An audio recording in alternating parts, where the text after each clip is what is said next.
Un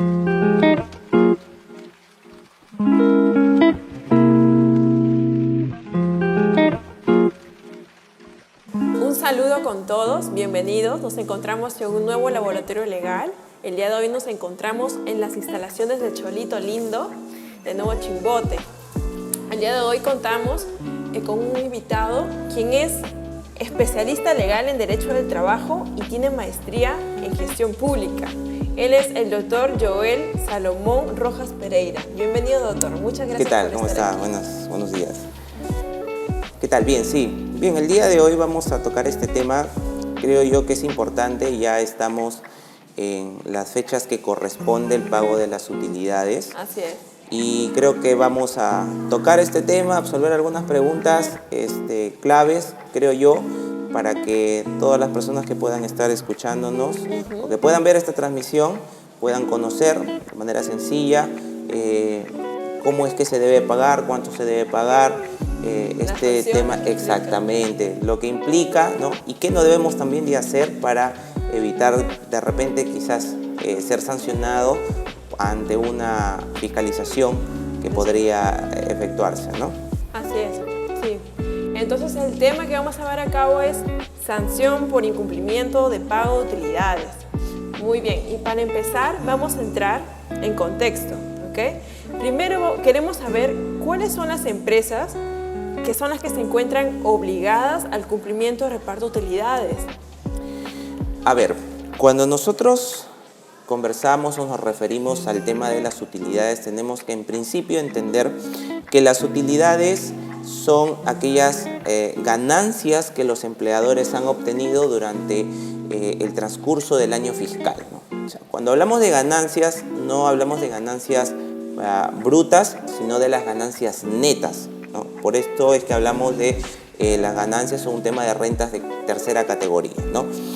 Y de esas ganancias que el empleador ha obtenido es que vamos a aplicar las utilidades. Ahora, las utilidades se pagan de acuerdo a una fórmula establecida en la ley, pero además también hay un porcentaje que se tiene que extraer para el pago de las mismas. Y esto depende de la actividad que se desarrolla, ¿no? Porque tenemos diversas actividades en las que el rango a pagar es entre el 8% y el 10%, ¿no? A excepción en el régimen agrario, por ejemplo, con la incorporación de esta nueva ley, va a ir aumentando, ¿no? Que es un régimen especial, ¿no? Hablando ya de un régimen especial, de repente hay alguien que está en el sector agrario y me preguntará, oye, ¿esto aplica también para este régimen especial laboral? Sí aplica, pero de una manera distinta porque se rige por su propia ley, por su propia norma, ¿no? Entonces, esto va a ir aumentando de a poco, ¿no? 5% en el año 21-22, va a ir aumentando 7-8% y así 10%, 12%, conforme van transcurriendo los años, ¿no? Entonces yo creo que queda claro que el tema de las utilidades son las ganancias que obtiene esta empresa, ganancias netas. De ahí vamos a extraer, según corresponda, un 10%, un 8%, ¿no? Para el pago de las utilidades. Ahora, ¿quiénes se encuentran obligadas? ¿Qué empresas? Oye, yo tengo 5 trabajadores, ¿tengo que pagar utilidades? No. O sea, las utilidades se pagan para aquellas empresas que tengan más de 20 trabajadores. Yo tengo 21 trabajadores, ¿me corresponde el pago de utilidades? Claro que sí, me corresponde el pago de utilidades. Entonces, estas son las empresas, cabe precisar, son empresas que están bajo un régimen laboral privado, ¿no? Que están en el sector privado, ¿no? De repente alguien podrá decir, oye, yo trabajo en el sector público y quisiera que me paguen utilidades. No va a pasar, ¿no? No va a suceder. Ahora, también hay que considerar que hay empresas que se encuentran registradas en la micro y pequeña empresa, la más conocida como REMIPE, ¿no? Registro Nacional de la Micro y de la Pequeña Empresa.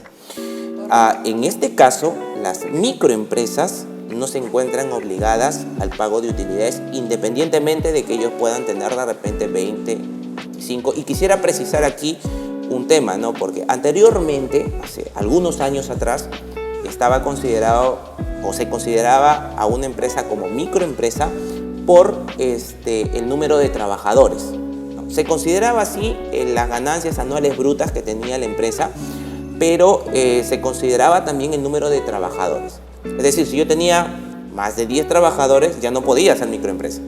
Pero ahora esto ha cambiado. Ahora ya no se mide por el número de trabajadores. Yo puedo tener 15, 20 trabajadores, ¿no?, en el tema de la microempresa, pero si es que en este caso mis ganancias anuales no superan las 150 unidades impositivas tributarias, entonces en ese caso yo simplemente voy a ser microempresa, ¿no? Entonces todo depende del valor anual de las ventas brutas anuales, ¿no?, que tenga cada empresa. Entonces, en resumen, creo que eso sería la definición exactamente. ¿Quiénes se encontrarían obligadas a pagar, ¿no? Y en el caso de la pequeña empresa, sí, las pequeñas empresas se encuentran obligadas al pago de utilidades, ¿no? Siempre cumpliendo con el requisito establecido en el decreto legislativo. Eso se regula por el decreto legislativo 892, ¿no?, si hablamos del marco normativo. Doctor. Ok, doctor. Un dato muy interesante que nos acaba de, digamos, aclarar ese tema, ¿no?, con respecto a las microempresas, las pequeñas empresas y quienes se encuentran obligadas al cumplimiento de reparto de utilidades. Doctora, ahora, ¿quiénes son los trabajadores que se encuentran beneficiados con este reparto de utilidades? A ver, los trabajadores en principio que se van a ver beneficiados son aquellos que están registrados en planilla, ¿no? Tenemos que siempre ponernos en el supuesto de que nos vamos a encontrar en una empresa que es formal, porque puede ser que yo tenga una empresa o un locador de servicios, por ejemplo, ¿no? Esta persona que no es un trabajador, ¿no?, no va a percibir el pago de utilidades, ¿no? Pero si es una empresa formal, ¿no?, y está registrada en planilla, ¿no?, es un trabajador que ha cumplido la jornada de trabajo, ¿no?, establecida en la ley o para la cual ha sido contratado, entonces en este caso sí va a percibir o tiene el derecho de percibir las utilidades, ¿no?, integrar, formar parte del reparto de esas utilidades. Entonces, en síntesis es eso, ¿no? Claro, doctor, y acá un punto, a ver, un interrogante, ¿no? Digamos, yo soy un trabajador que trabajo a tiempo parcial. Ya. Part-time, ¿me corresponde el pago de las utilidades? Claro, o sea, el pago de las utilidades independientemente del tipo de contrato que yo pueda tener, puede ser que yo tenga un contrato a tiempo parcial, puede ser que yo tenga un contrato a plazo fijo, por ejemplo, ¿no?, por necesidad de mercado, por suplencia, cualquier modalidad contractual que yo tenga. Voy a formar parte, sí, del reparto, voy a verme beneficiado con este reparto de utilidades, pero en el caso de los part-time o tiempo parcial, ellos van a recibir, pero de manera proporcional, ¿no? Proporcional, porque acordémonos que el reparto de utilidades, y seguramente lo vamos a tocar más adelante, es por el número de días efectivamente elaborados y por el pago de la remuneración que percibe el trabajador. Entonces, si es un part-time, obviamente no va a percibir la remuneración mínima vital, porque está trabajando menos de 4 horas y va a recibir de manera proporcional su remuneración, ¿no?, teniendo en cuenta, claro, la remuneración mínima vital, pero se le va a pagar de manera proporcional y es ahí donde ya incide o varía el pago de las utilidades, ¿no? Perfecto, de acuerdo a sus días efectivos, ¿cierto? Exactamente. Bien. Doctor, ¿y cuándo va a corresponder este pago que tienen que hacer las empresas, ¿no?, a sus trabajadores? ¿Cuándo y de qué forma? A ver, si nosotros queremos absolver esta pregunta, en principio lo que tenemos que considerar es que el pago de las utilidades varía de acuerdo a cada empresa. Y considerando que cada empresa tiene un número de RUC. Entonces, esto va en función a la declaración anual de rentas de tercera categoría que todos los años los empleadores tienen que hacer, ¿no? Entonces, esto va a variar de acuerdo al último dígito del número de RUC que tienen los empleadores, ¿no? Digamos que mi dígito termina en 5, a manera de ejemplo, ¿no? Quizá me corresponda a mí pagar en el mes de marzo, ¿no?, el 12 de marzo.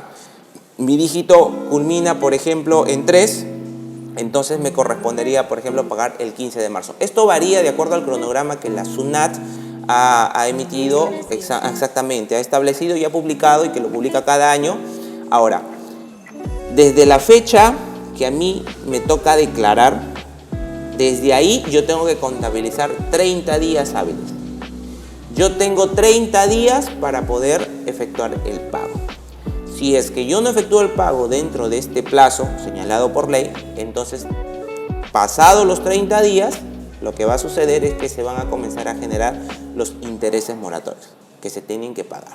Por eso es importante que una vez declarada tu renta, ¿no?, anual de tercera, lo que tengas que hacer o lo que se tuviera que hacer es ya hacer el cálculo para el pago de las utilidades durante los 30 días posteriores, ¿no?, que es el plazo legal para poder efectuar dicho pago. Claro, digamos que son 30 días hábiles, ¿cierto? Exactamente. Sí, hábiles que tiene una empresa como máximo, digamos un plazo máximo. Exacto, un plazo máximo. No podemos pasarnos, porque si nos pasamos, lo que podría generarse son dos cosas, ¿no? Una sanción por parte de SUNAFIL, ¿no?, por no haber efectuado el pago de este beneficio social, y en segundo lugar, lo que podría pasar es que se van a generar intereses moratorios, ¿no? Ah, ok. Por eso es importante pagarlo dentro del plazo. Perfecto, doctor. Acá se tendría entonces doble efecto, digamos, negativo ante el Exactamente, ante el incumplimiento. Perfecto. Doctor, ¿y qué pasa si yo soy un ex trabajador? ¿Puedo Ya. reclamar el pago de las utilidades? A ver, en este caso, pongámonos en el supuesto de que yo soy una persona que ha venido laborando desde febrero hasta el mes de agosto, por ejemplo, ¿no? Y en agosto, bueno, yo conseguí un trabajo, ¿no?, y renuncié a la empresa y me fui a trabajar a otro lugar. Obviamente yo no voy a solicitar en ese momento, con el pago de mi liquidación de beneficios sociales, el pago de mis utilidades, porque todavía no me correspondería por ley. Claro. Sin embargo, una vez que se calcula el pago de las utilidades de todos los trabajadores, ¿no?, en ese momento, entonces yo sí podría solicitar a mi ex empleador el pago de las utilidades por el periodo que yo he elaborado, que va a ser de febrero, en el ejemplo que acabamos de citar, de febrero a agosto, ¿no?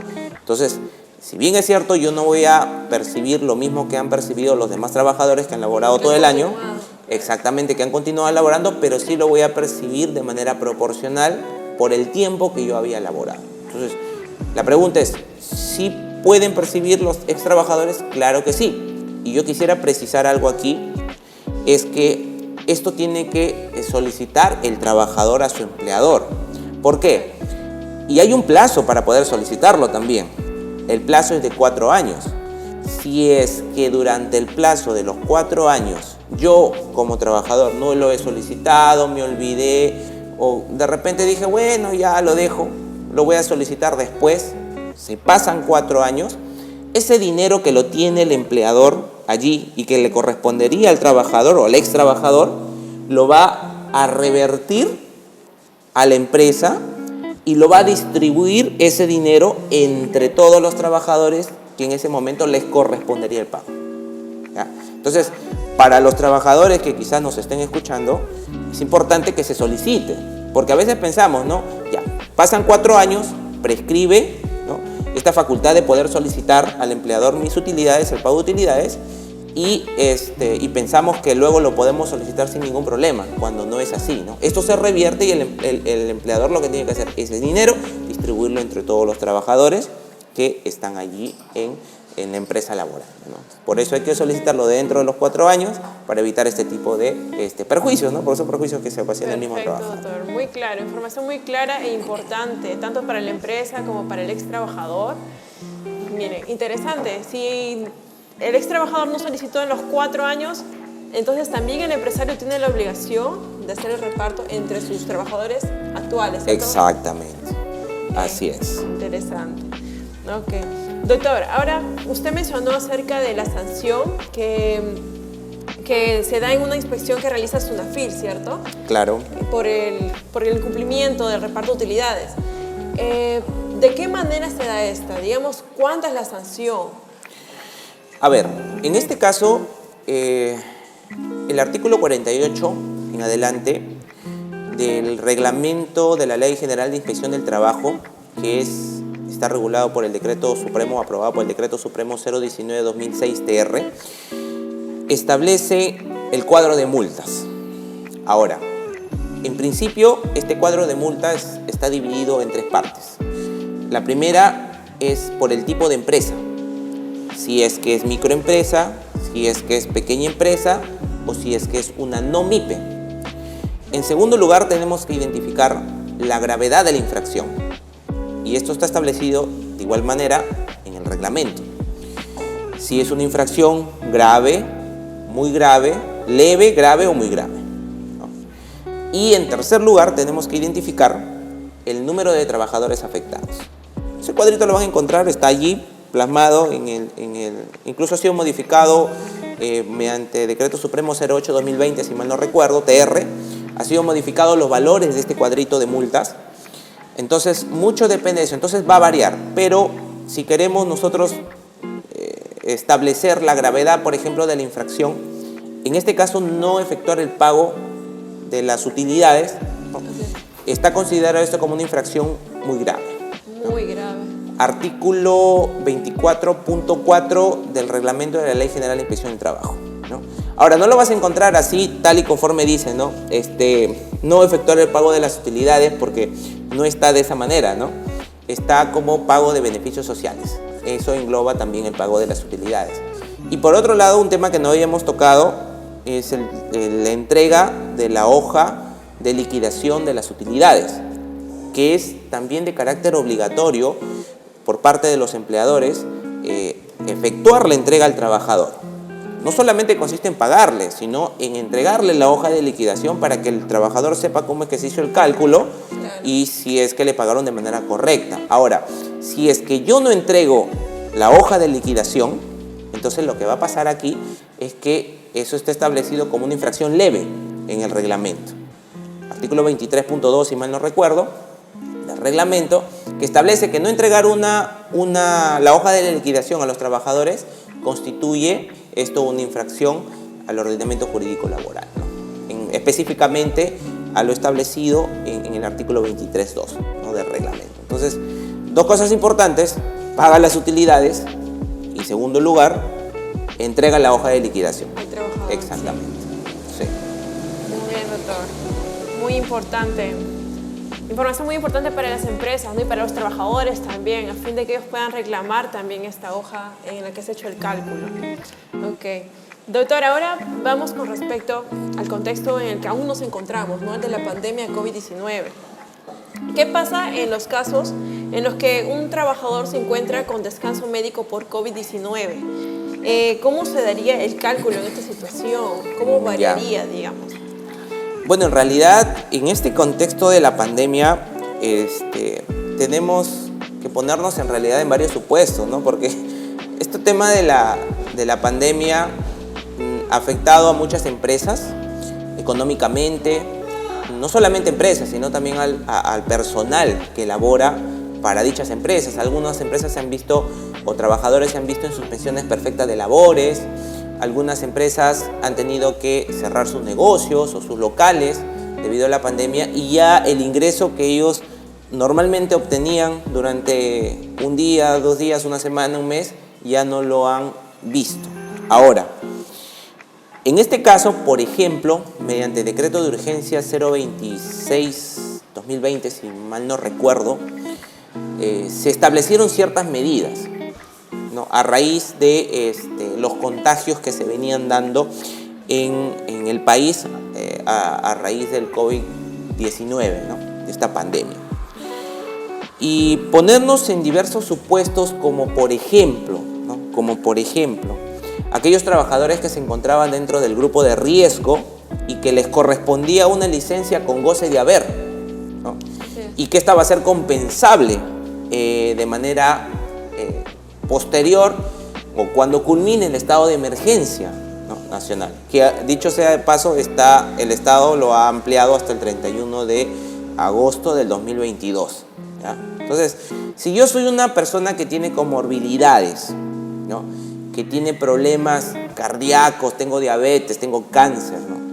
Y mi labor o el trabajo que yo realizo es una labor que conllevaría un riesgo para mi salud porque ya pertenezco yo de por sí, por la enfermedad que tengo, dentro del grupo de riesgo, el empleador se encuentra en la obligación de otorgarme una licencia con goce de haber. Entonces, ese sería en un primer supuesto. En un segundo supuesto, tendríamos que ponernos aquellos trabajadores que, por ejemplo, han tenido una enfermedad han contraído el COVID-19 Claro. y se han ido de licencia, ¿no? De licencia por un descanso médico que el trabajador le entregó. Incluso hay otro supuesto.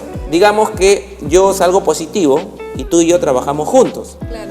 El empleador, por un tema de prevención, te manda a ti a tu casa. Te dice, no vas a trabajar más, vas a tener que descansar 14 días. Oye, pero yo no tengo síntomas, yo no estoy mal, yo no soy enferma, no tengo nada. Sí, pero por un tema de prevención tienes que aislarte 14 días. Entonces, imagínense, ya son 3 supuestos en los que nosotros nos ponemos y que nos preguntamos, ¿no? O cabría preguntarnos, ¿correspondería el pago de utilidades? ¿No? ¿Corresponde el pago de utilidades en este caso? Claro. La pregunta a esta es concreta, ¿no? No nos correspondería. ¿Por qué? Porque el decreto legislativo 892 ha establecido en qué causales o en qué momentos o qué días se van a considerar efectivamente laborados. ¿Qué días se van a considerar efectivamente laborados? Y el descanso por COVID no está considerado. A diferencia de que, por ejemplo, sufras un accidente de trabajo. Ahí sí, esos días se van a considerar efectivamente laborados. Permisos sindicales, por ejemplo. Sí, ¿por qué? Porque la ley lo ha establecido de esa manera. Y así se enumeran una serie de circunstancias en los que se va a considerar que estos días van a ser efectivamente laborados. Lamentablemente, si yo me encuentro por descanso médico por COVID, esos días no se van a contabilizar para el pago de mis utilidades. Me mandaron a mi casa por un tema de prevención.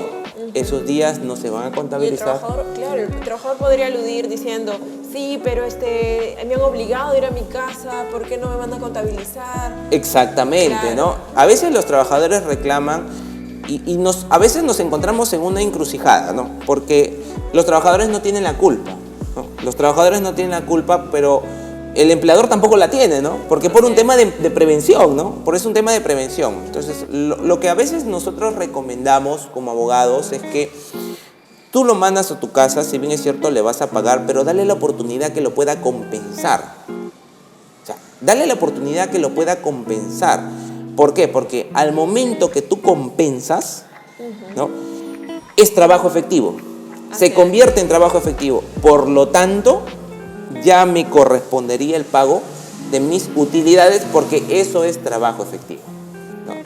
Ahora, si hay, por ejemplo, trabajadores que han negociado con sus empleadores el pago de las gratificaciones, de mi gratificación, por ejemplo, yo hago un convenio con mi empleador, ¿no?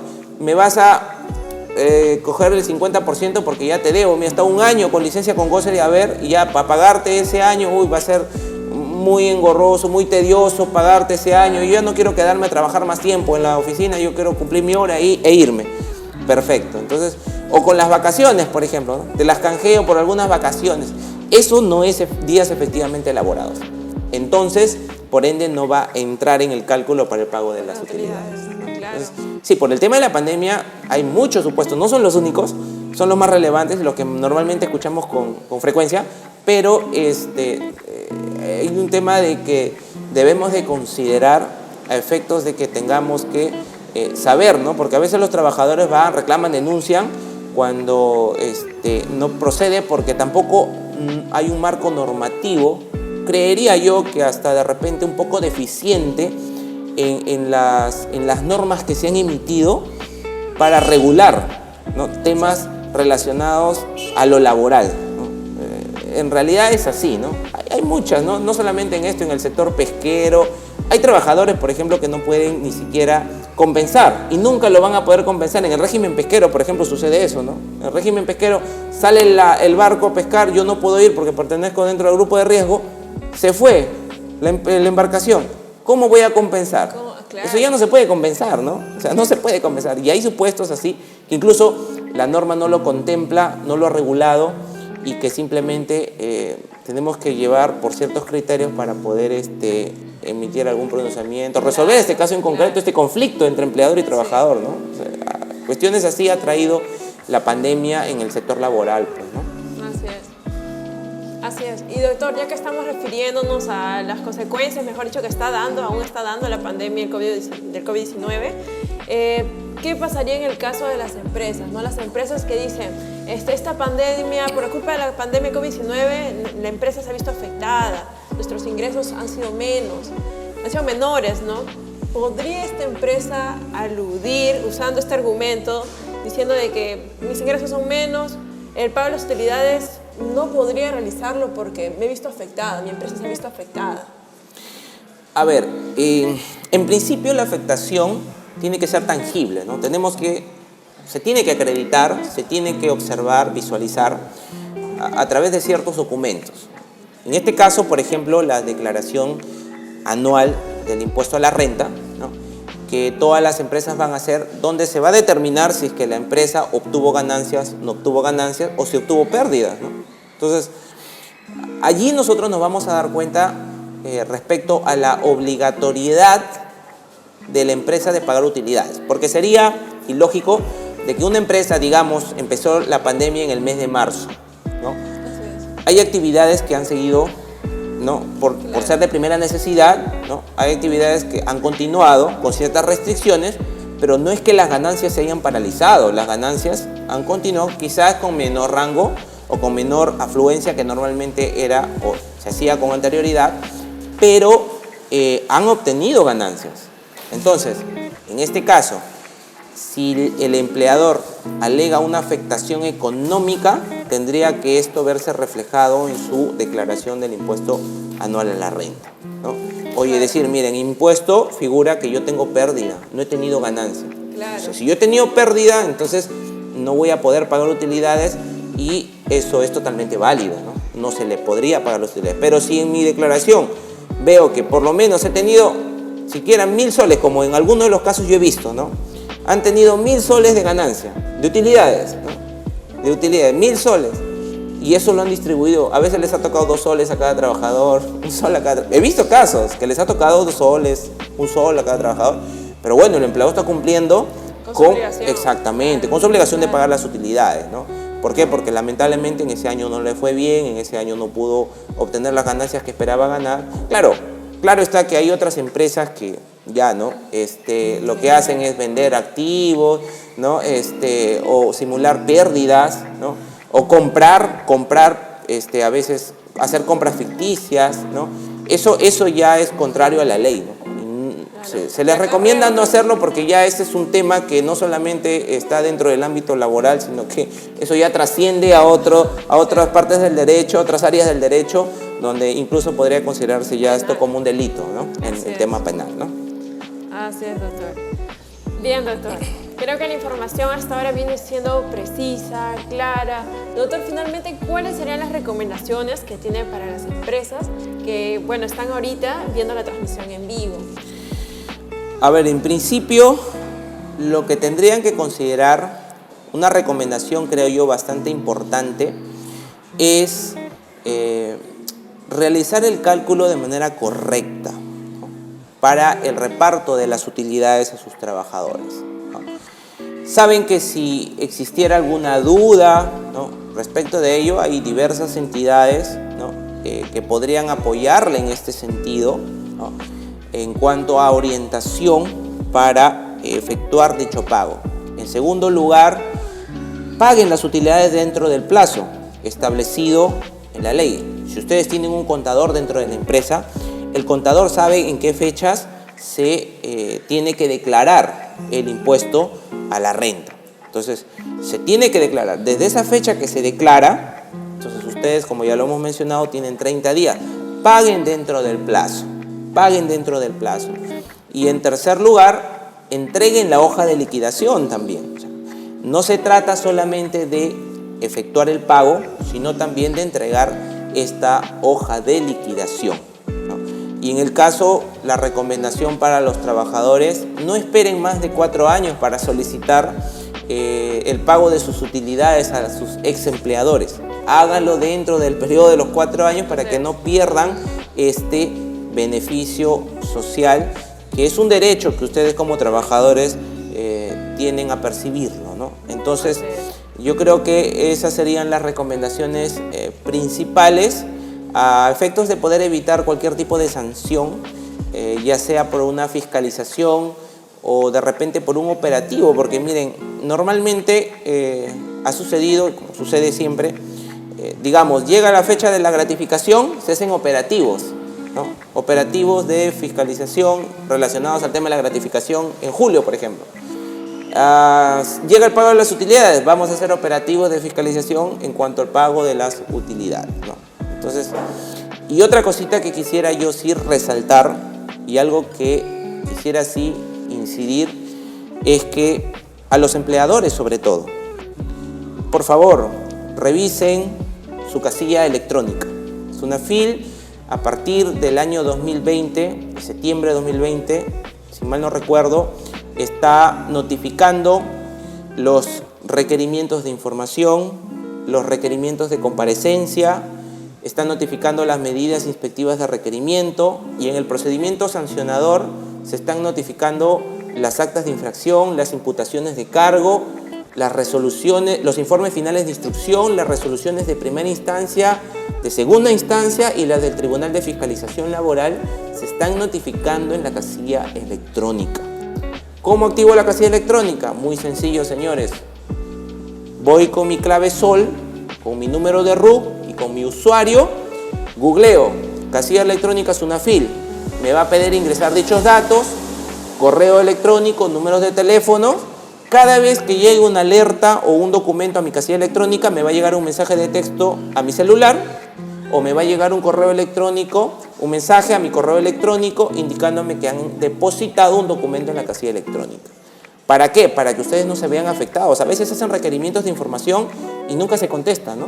Nunca se contestan los requerimientos de información. Y los empleadores dicen, nunca me llegó nada. Sí, nunca me llegó nada, ningún documento. ¿Por qué? Porque ya no se ha activado la casilla electrónica. Entonces es importante, señores, más que todo a los empleadores, activen su casilla electrónica para que tomen conocimiento de los documentos que en ella se están depositando, notificando. Es una notificación válida establecida por ley mediante un decreto supremo, entonces se tiene que revisar de manera constante esta casilla electrónica para tomar conocimiento de lo que se nos está depositando en dicha casilla, ¿no? Y evitarse problemas. Exactamente, sí.